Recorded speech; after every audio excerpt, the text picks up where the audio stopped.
at the jump pile. You can skate for a while. I can't help but smile at the old school style. At the jump pile, at the jump pile.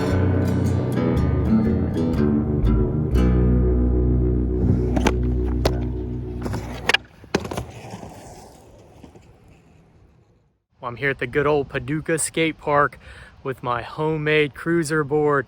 Jigsawed it out of a piece of solid pine wood. So this is me homemade sled.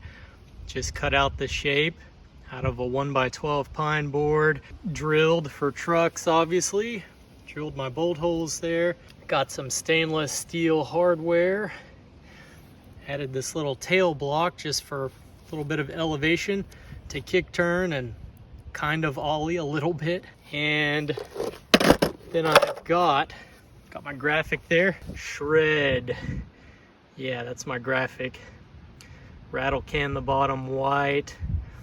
Got these rails that are ripped out of a PVC board. The trucks are actually from a Walmart longboard, a Mad Gear longboard. You can see they've got that reversed kingpin, and the wheels and bearings are actually not half bad. They're from some random penny board knockoff. Time to see if this board actually functions.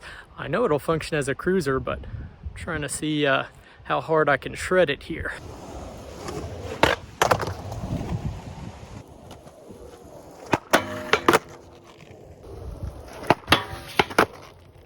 That is actually kind of miraculous that I can ollie this board at all, but I can pop it up just enough to get on the low rail and hit a board slide. Man, this thing is actually really fun. It just feels weird. Doesn't feel bad, just weird.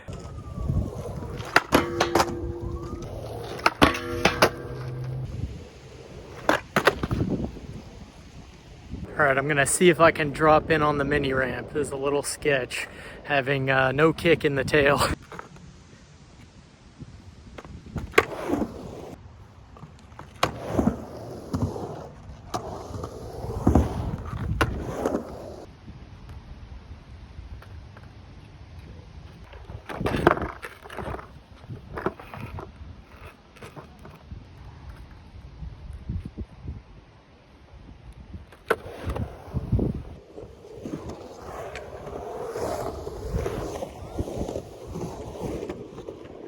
Dropping in on the 6 was definitely a little bit sketch. All right, now I'm gonna pop a big meaty melon hair out of the bowl here. Probably about 8 foot out of a 5 foot bowl. That was about 8 foot, wasn't it? Maybe 9. This is the first time I've ever ridden a solid wood board, and I really didn't know what to expect, but I think a board like this, a homemade board cut out of solid plank, could make a great cruiser. I don't think you'd have any problems out of it, especially if you keep it on the ground most of the time. I think it would last a good long while, even with this being just soft pine wood. Really not the best choice of wood for a skateboard or anything that's going to take any sort of abuse. So it'll be interesting to see how long it holds up before it cracks or chips, which it won't take much to chip it at all if the board shoots out and crashes into one of these ledges or something. But just kind of interesting to see. I'm gonna try and hop up the low end of that escalator box behind me. I think maybe I can get it.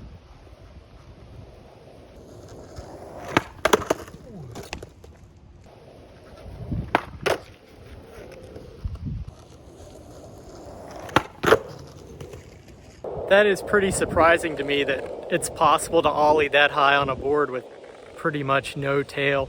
You would not be able to do it if not for that little elevated block piece that I glued on there, because other than that, the deck is just dead flat.